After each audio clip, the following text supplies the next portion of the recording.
All right. Today I would like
các bạn có nghe lại được không?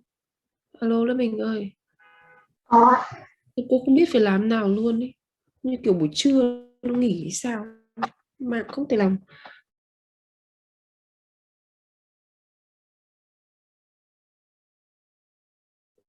Okay, so we just discussed what kind of the commerce bank. And from last lectures, we just mentioned a little bit the difference between commerce bank with the other financial institutions.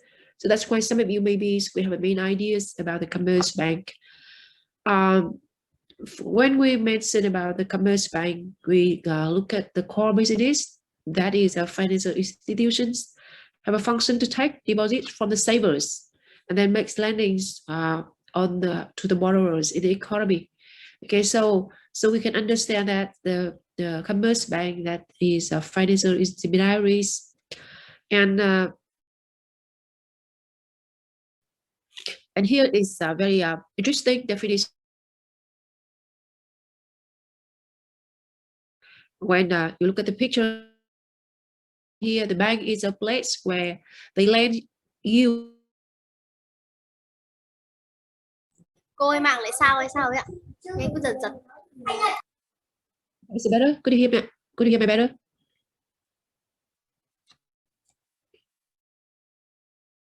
Could you hear me again? Yes.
Steven, could you hear my voice better? Yes. Yes. I hope now it's better. So I just repeat again, here's when we divided financial intermediaries into two main institutions. One we call depository institutions, or some book is referred to the bank institutions. And the other ones when we mention here, could I write out right here? Hands close. Okay. The other one we call the non-bank institutions. Okay, non-bank institutions. So it including contractual saving institutions, including the insurance companies or pension funds. And the other one we call investment intermediaries, consists of investment bank, mutual funds, and financial companies. So in the next weeks, we will discuss one by one when we mention about insurance or the mutual fund or pension fund or even investment bank. So today we focus on Commerzbank. Is belong to the first group, depository institutions. Because the Commerzbank belong to this group, so it could be defined in terms of with some main function, or it provides some main function here. So first of all, in terms of the economic functions, the Commerzbank, they have transfers the capital from the saver to the borrowers, because we know that the Commerzbank is the intermediaries between the saver and the borrowers. So that's why they try to connect, or they bring money from the saver to the borrowers. So that's the first economic functions. And the other one, the Commerzbank, they can also provide the payment services or the other relevant services to the client. Here is some means of the services the Commerzbank they could provide for economy, including the checking account, saving accounts, loans, and the others. In details, in the next, we will discuss very detail about this one. Commerzbank is also a type of financiers intermediary that provide the services such as accessing deposit, making business loans, and offer the basic investment product. So investment product in here including the wealth management, or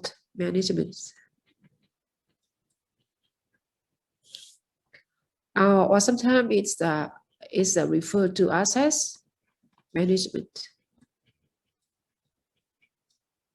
Assets management.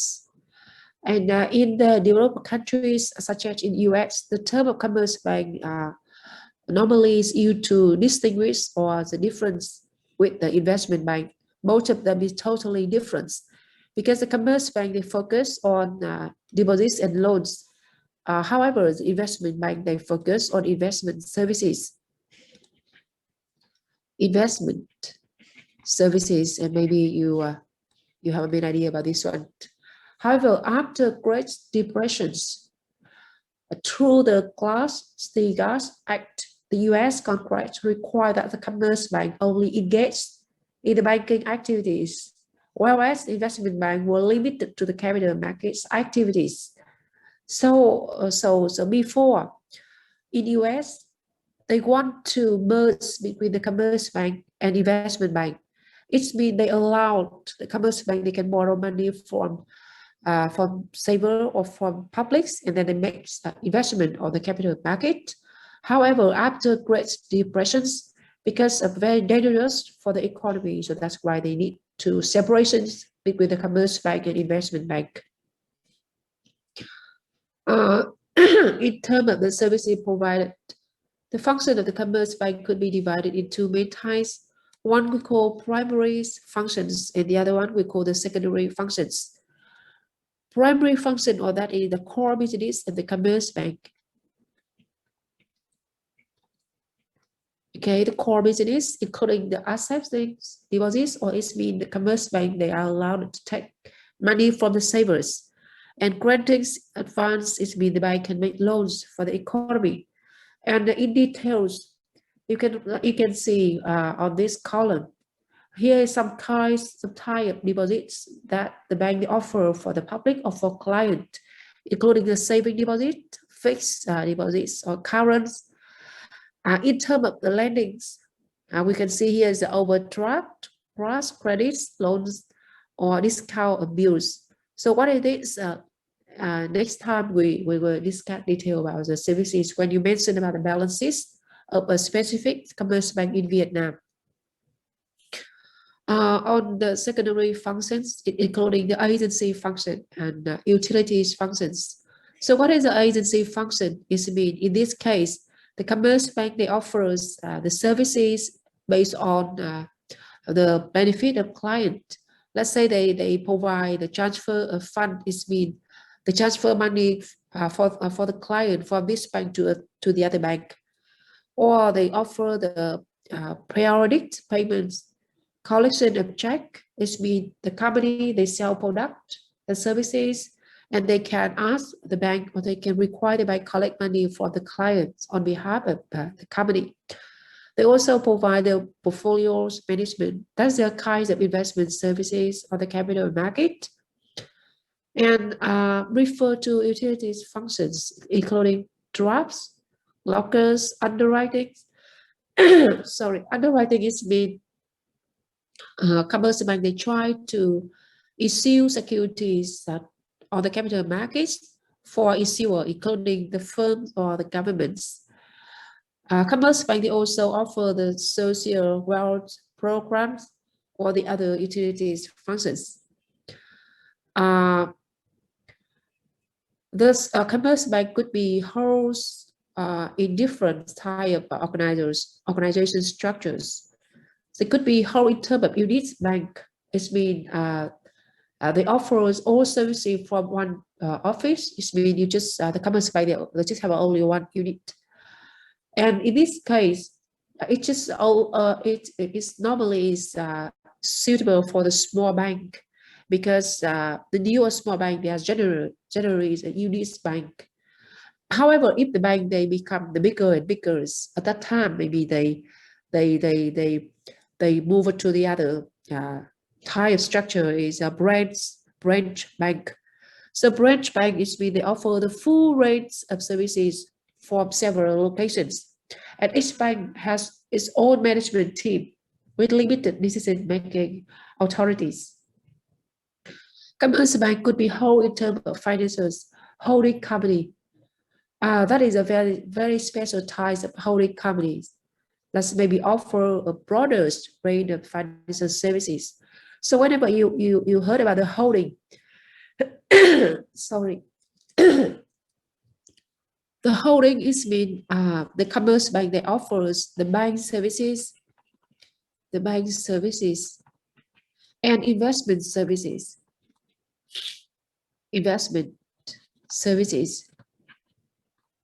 So as I have mentioned before, the bank services normally is that is the core business of the Commerce Bank, and investment services, that is the core business of investment bank.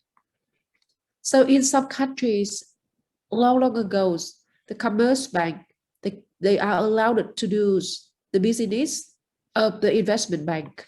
So it means they can merge both of them into one corporation we call the financial holding.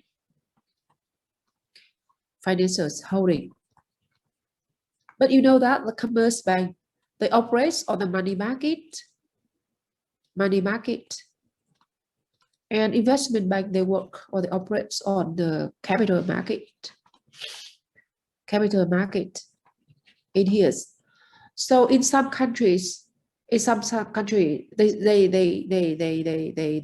believe that if the Commerce Bank allowed to do business of investment banks, so something happened to Commerce Bank, I mean, it's impact on the money markets, and it also impact on the capital markets.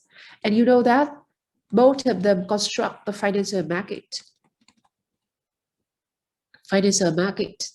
So it's very, very risky for economy. So that's why right now, almost of the countries, they requires both of them must be separately. It's mean the Commerce Bank, they are not allowed to do the business of investment bank. It's mean the Commerce Bank, they are not allowed to provide or to offer the investment services for client or for the economy. So that's why you didn't see the financial holding company anymore. Normally, it holds in terms of the branch banks.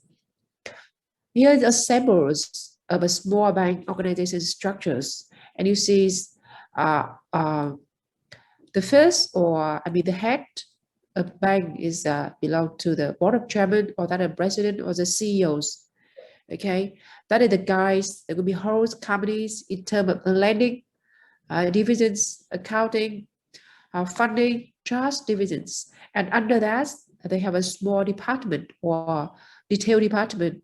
Let's say for the lending divisions, we have a commerce loans officers or consumers loans officers. Of course, this structure may be changed or may be different with the other bank. However, here is just a samples you can see. And this chart tell you about the organization structures of financial holding corporations. So when you see the holding, you can see that there are a lot of departments, very different, including the commerce bank, insurance, security brokers. So you know that security brokers is that services belong to investment bank, okay, or even is also including the credit cards company. So that's why when you look at the holding company, it consists a lot or almost of the main financial services in economy in one type of the firm. However, today, as I have mentioned before, because if we allow all of them could be held in one type the companies, it's very risky for economy. So that's why the government, most of the government right now, they requires the commerce bank must be separate with the security firm, must be separate with the investment bank. So that's why, let's say for the commerce bank, VCB, if they want to do business at investment bank, they are required to establish the security firm must be independent with the commerce bank. That is also the same happened in Vietnam.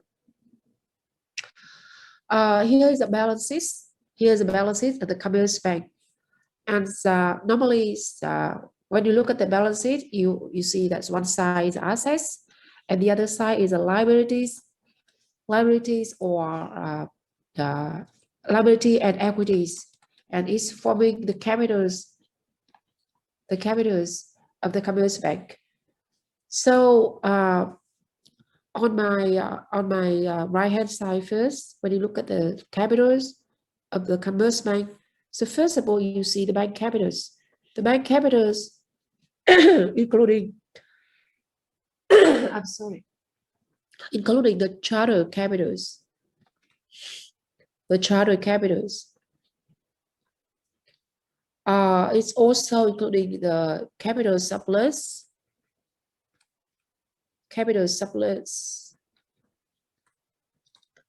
or retained earnings,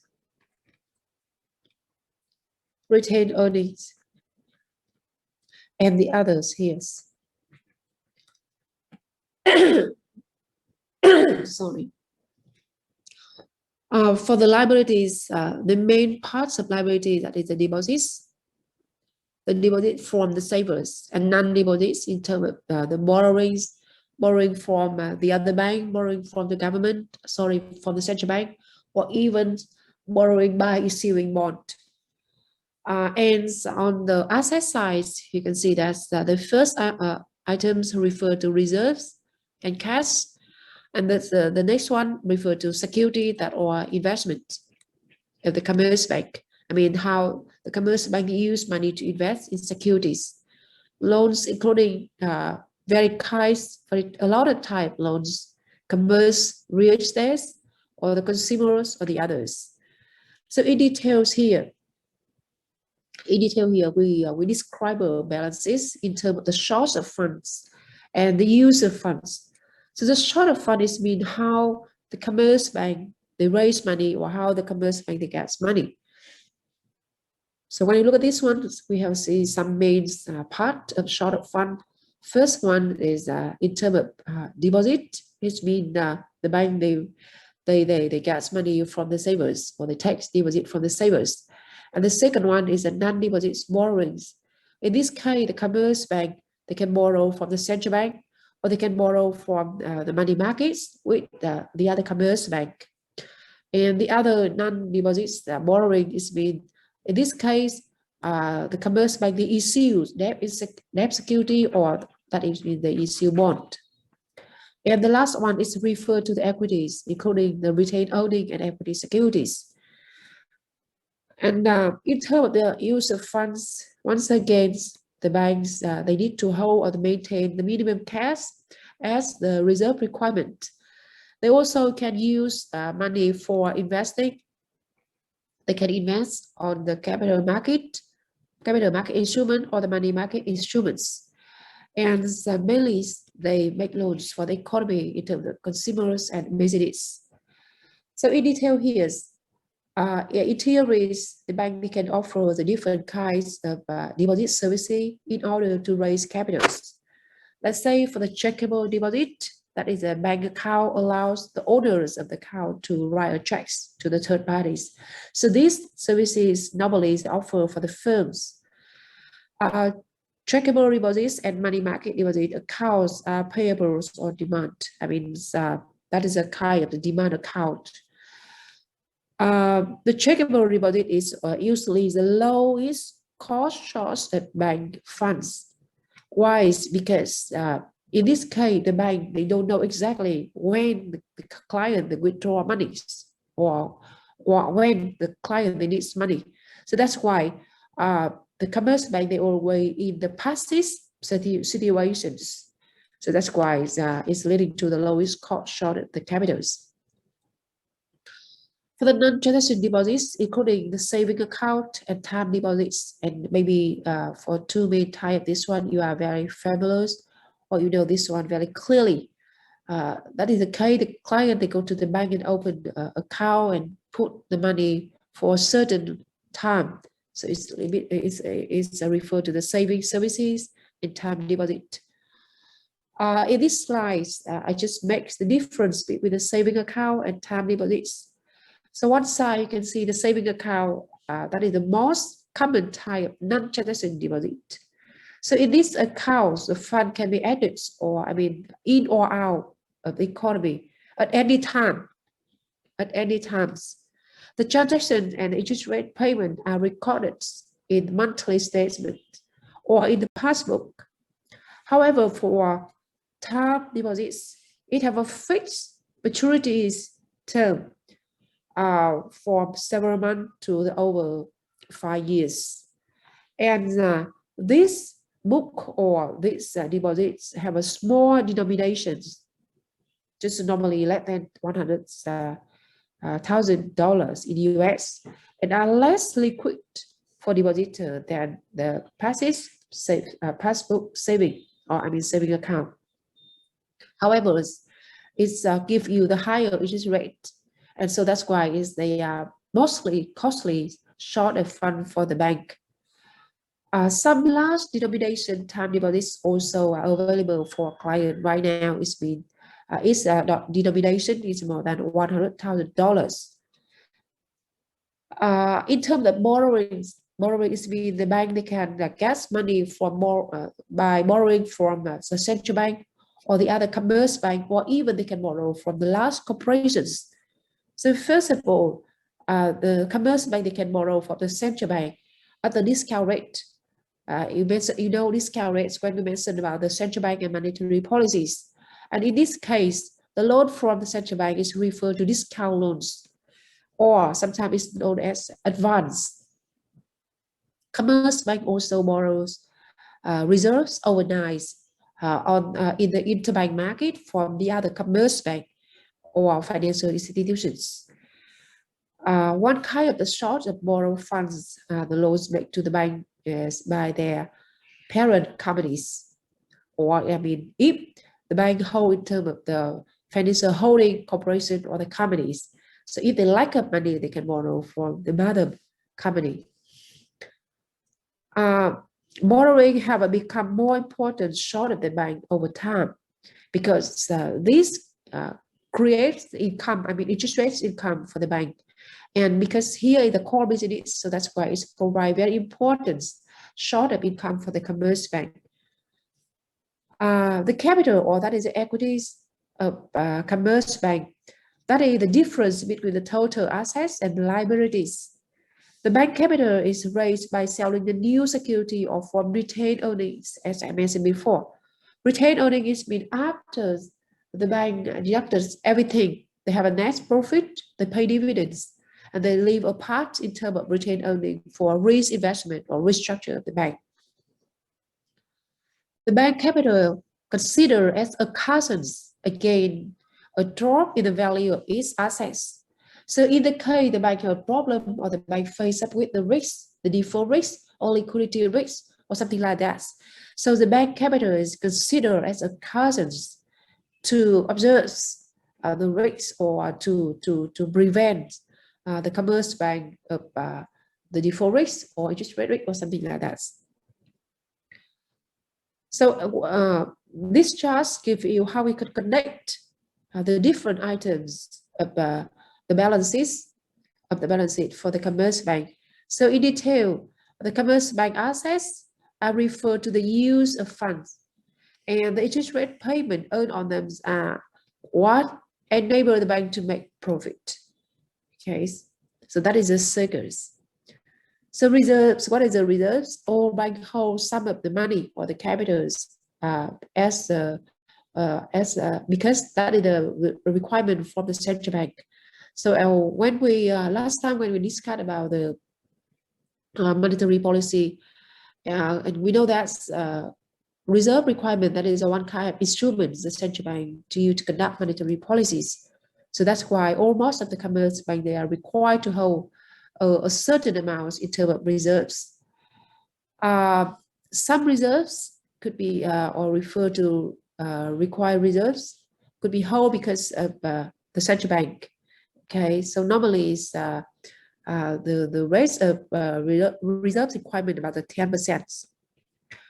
The bank holds some, however, in fact, the commercial bank, they can hold more than the minimum. So it's referred to additional reserves, or we call exit reserves, because they are most liquid of all bank assets. So in this case, the bank they can avoid, they could avoid liquidity risks. However, as we mentioned before, if the bank they hold too much reserves, maybe they face up with the lower profit. And in that case, maybe it's not encourage investors contribute more money for the commercial bank. In here, I just give you small examples so you can understand what is exit deposits and that is good or not good. So here is consider a bank policy maintain 12% of deposits. Okay. However, currently the bank has 10 million in deposits and hold $400,000 in exit reserves. And what is the reserve required reserves on the new deposits of $50,000? So here's the answer for you. Okay, here's the answer I just mentioned in our slide here. The bank policies, they just want to maintain 12% of deposits. In fact, the central bank, they just require only 8%.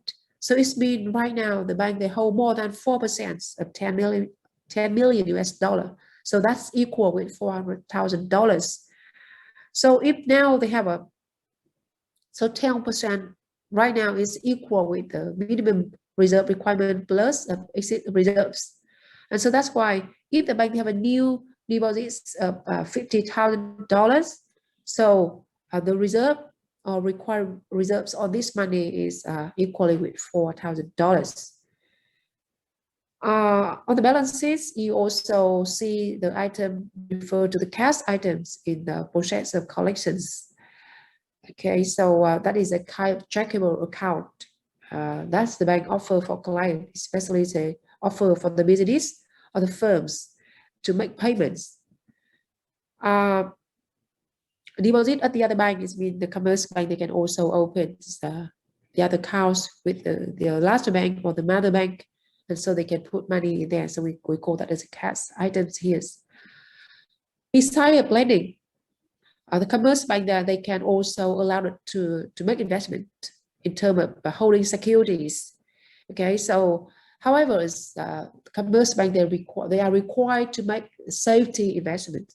So that's why normally they invest in various safety instruments, including the U.S. government or security governments, they can invest on the bond, but the bond with very high rating, I mean credit ratings, AAA or double A's rather than they hold very risky assets. I mean, they are not allowed to invest too much risk. For the loans, here's the bank, they can offer secure loans and unsecured loans. Secure loans means the commerce bank, they require collaterals. If they offer the lending services for the clients. But unsecured loan is mean no collaterals. No collaterals. No collaterals. So in this case, the loans are offered based on the charge of the bank for a client rather than on collaterals. The other assets here mentioned about the physical assets, you know that most of the commerce bank we need to have a building or computers or the other equipments. So that's why the bank, they need to spend a part of money on the physical assets, or it's referred to the other asset to run business. However, you know that the main assets of the bank is focused on the loans and investment rather than physical assets. So that's why when you look at the total asset value of the commerce bank, we can see that the physical assets just account very small parts, about 5 or 7%, and more than 90% focused on the loans and investment. So that is some very quickly, I just have a overview very quickly about the balances of the commerce bank. However, in fact, maybe you can find many different terms what the theory balances I just have mentioned. So that's why I just want you to take the real balances of the commerce bank in Vietnam. And we discuss detail about the meaning or the implication item of the balances. So I clean this one. Okay, so now I just have a exercise for you. So all of you requires all groups. You are required to. Could you hear me, student? Yes, I can hear. Okay, you are required to take the balances of Vietcombank at the end of 2020, because I'm not sure you can get the balance sheet at the end of 2021. So that's why you should take the balances of Vietcombank at the end of 2020. And of course, on any balances, you always see two main sides. One is a short fund and the other is a user funds. Okay, so for group one, you just mentioned for me about the deposits. What kind of the deposit services of the Vietcombank on the balances? Okay, group one, you mentioned about the deposit. Group two, okay, group two, you're talking about the non-deposits on the balances of Vietcombank. Okay. Here we have one more here. Group 3, you're talking about the retained earnings and equities. Group 4, you're talking about investment, and group 5, you're talking about the loans. You apply this item on the Vietcombank balances, and you explain details. What is it exactly? I mean, what is the consumer services on the balances of Vietcombank? What is the business loans on the Vietcombank? The value and the implications. Are you clear my questions, students?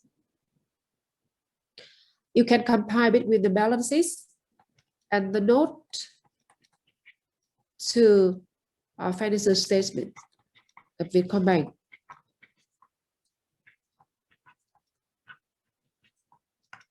Let's say group 1, when you mentioned about the deposits, you just explain detail what is this? What is the deposits of Vietcombank, deposit services of Vietcombank available on the balances?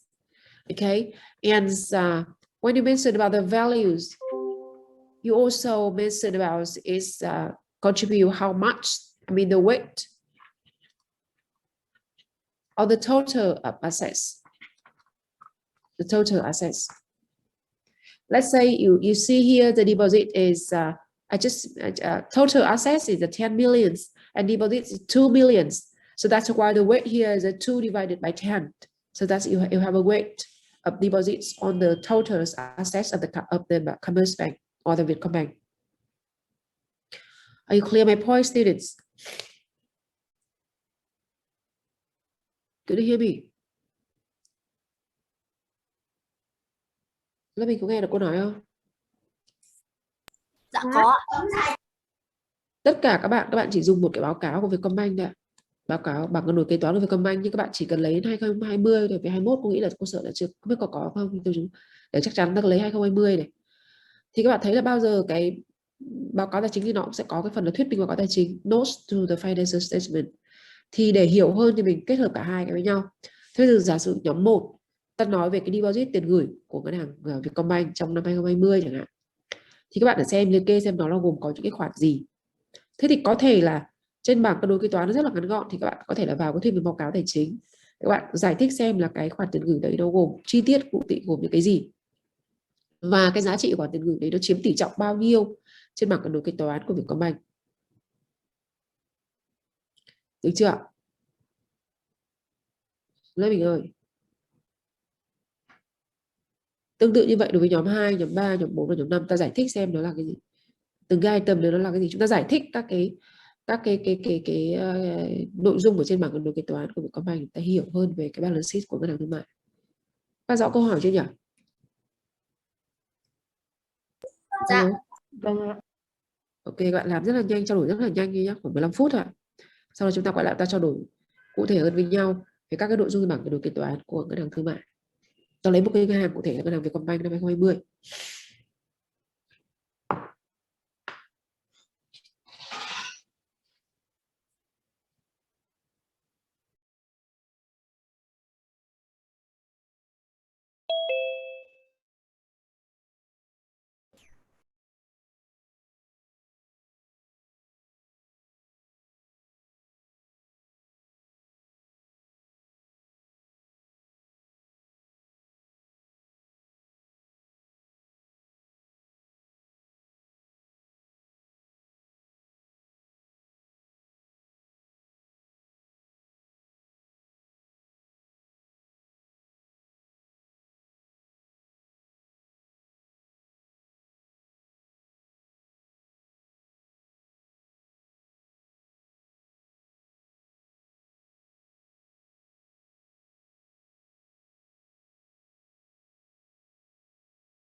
Quên mất là mình ấy có cần cô break Zoom cho các bạn không nhỉ? Cô mở Zoom nhá. Lớp với cô break Zoom nhá. Vâng ạ. Quên mất.